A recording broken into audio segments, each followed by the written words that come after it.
Welcome back to the lab. Saturday, the weekend after the first round of NZ Superlap Series down at Taupo. So you've seen all the videos now, you've seen all the in-car footage, and actually, funnily enough, the video that should be in this position right here was the first one to go up. And it was the first one to go up because I was kind of ticked off. No surprises.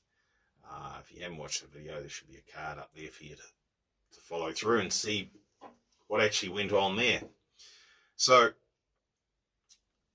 it's a tricky situation because for me, and my point of view, sitting here right now, representing various sponsors in the car and my workshop and all that sort of carry on, I'm damned if I do and I'm damned if I don't.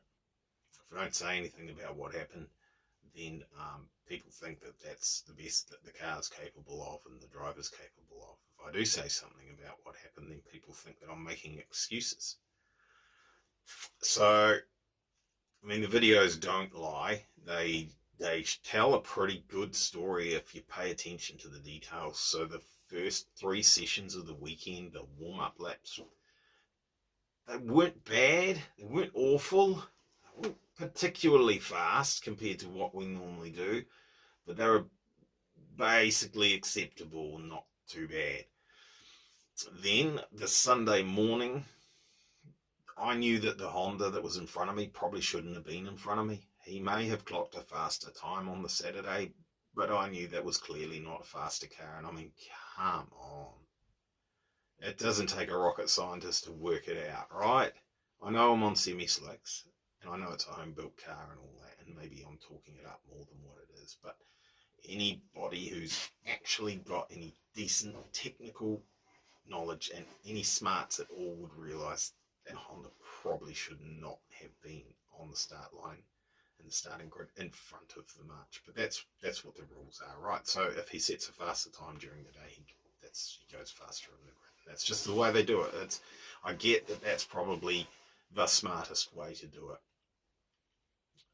If you just want to look at numbers and ignore the bulk of the details and keep it simple, then that's how you have to do it. So Honda was in front of me.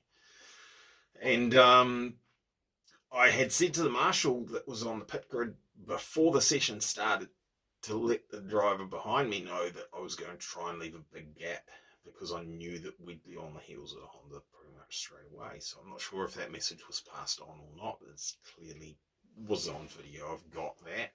Greg, can you tell Greg, please, that's behind me, that front car seriously fucks around on the warm-up lap, so I'll have to leave a big gap. Okay. So,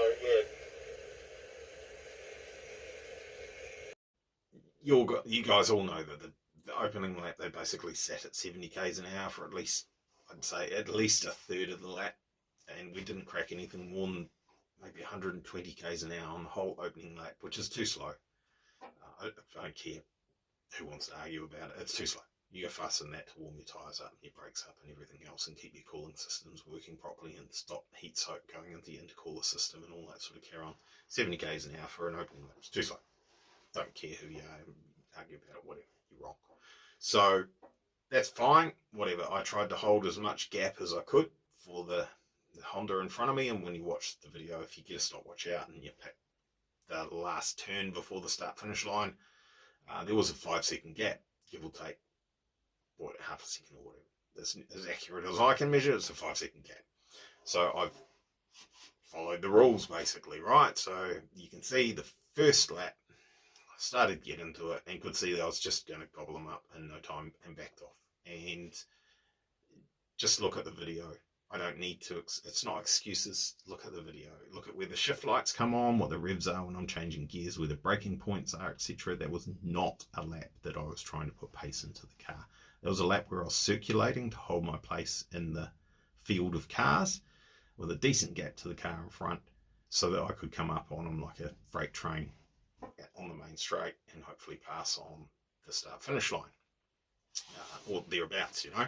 So I got there a little bit later and approached him at turn 1. It was clear that I was a faster car, and it was clear that I was to the left of where you would normally be in an attempt to pass that car at turn 1. They are told that if you're a slower vehicle, i.e. a vehicle comes up from behind you, they're clearly quite fast, faster than you, and you should make space, let them buy.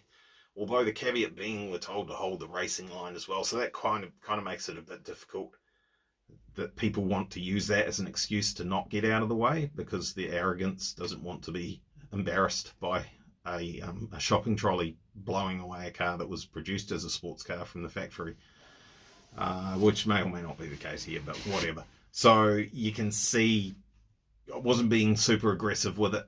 I did brake quite early for turn 1. I didn't dive bomb him or anything like that. I didn't want any panel damage or any of that crap. I'm not that guy. So approached, he just closed the door. That's fine, whatever. You can see I had to brake quite a lot harder, so I didn't get too close to him. Sat on his tail for whatever it is, 2 or 3 turns, 4 turns, 5 turns, whatever it was. It was very clear he was making zero effort to get out of the way. And he admitted online after the fact that his tyres weren't up to temp until the 2nd or 3rd lap anyway. So what's he doing holding up the car that's come up behind him? Why are you trying to set a time on your tyres that aren't up to temp? Why not just let the guy go? Isn't that easier for everyone? But anyway, that lap was stuffed anyway, right? After being behind him for anything more than 10, 15 seconds, or even 3, 4 seconds, you're not going to get your best time. It's done. It's cooked. Forget it. So the best option at that point in time was, rather than trying to get past a hero who's not interested in letting you pass on a car that's literally sliding on a couple of corners because he's pushing it too hard on his cold tyres, slicks, ironically not as good as my Nexons. So the option was just to back off and let him go. And we did that. That's clear. That's obvious. So continued at 100 and whatever it is, 20 k's an hour or something like that. Just cruise along the main straight and then give it a go. Bearing in mind that just being quite heavily wound up by 2 people doing things that they probably should not have been doing. And you don't want to overcook it, being a little bit aggro, drive it aggressively and go slower. Brake too late, go on the sand trap, corner too hard, go on the grass, tip the car upside down, whatever. So banked a faster lap. Thought there'd probably be another one after that, but I don't know why I was thinking that. Of course, it was never going to be. We only ever got 3 laps on the other ones, I think. So I don't know why. I was thinking there'd be another lap after that one to actually get into it a bit more and get our PB for the weekend, but it wasn't to be. That's it. That's our time. That's what we've got. So, it's not an excuse. It's just, I don't like it when people throw it out there and say, oh, it's just excuses. It's honesty. It's putting it all there and saying, this is where we're at. This is what the situation was, So we beat the Honda anyway, right? So Greg in his MR2, he beat us by something. Greg might comment and say whatever it was, or he might not be interested in talking to me because whatever, people get shitty about things like this. So 0.1 or 0.2, or it was next to nothing, but he was on slicks. So I don't care. Slicks are cheater tyres as far as I'm concerned. They are in a different class than that. So that's all good. When he was on semi-slicks, we beat him by something, a margin. I second, whatever it was. I could look up the times and edit it in here, but it doesn't matter. We beat him. So we were second fastest car there on semi-slicks. It's quite, it doesn't make any sense. The guy that was the car that was actually at the front of the queue holding everyone up on the Sunday, he went out on semi-slicks the first session, beat us by not a lot.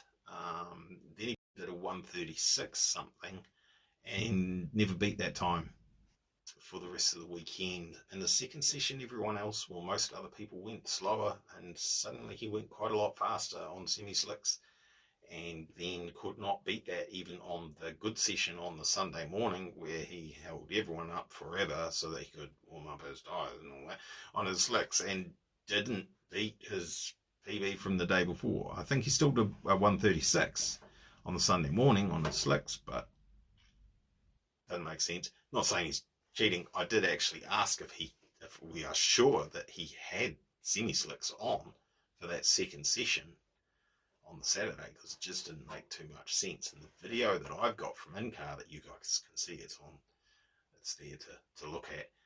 It's a bit unclear as to whether those are slicks or semi-slicks on that car. However, there was a pit walk done, and there was video footage of that does show that car with semi-slicks on. So there you go. It's just a bit weird. Things don't always work out the way you might expect them to. So, yes, I appreciate the irony in that and the subject content at hand. So there we go. I'm just ticked off that there's no decent rules in place to enforce and ensure that that sort of thing doesn't happen again. And the organisers aren't really interested in putting those rules in place. But I feel it would be fair that if there was a time allocated to the car, doesn't matter what time it is, a minute 35, whatever, bang, that's your time. Your maximum amount of time that you've got from the time you leave the pits to the start line, where we start the timing, should be, whatever it is, 1.25 times that. And if you go over that, we put 5 seconds on top of every single lap time that you bank for the weekend. That'll stop people mucking around on the out laps and chewing up everybody else's potential track time. And of course, if someone passes, if someone catches you, I think we need to work on that rule. There needs to be. We generally just accept it, and in the past, I've caught cars and basically just sat on their bumper for a little bit, and if they don't move or whatever, not on their bumper, I'm not that aggressive with it, to be honest, but I'll sit behind them for a little bit, and if they don't move or whatever, I just back off, and then I just mention it to the organisers that, yeah, I'm definitely quicker than that car. It shows up in the times anyway, right?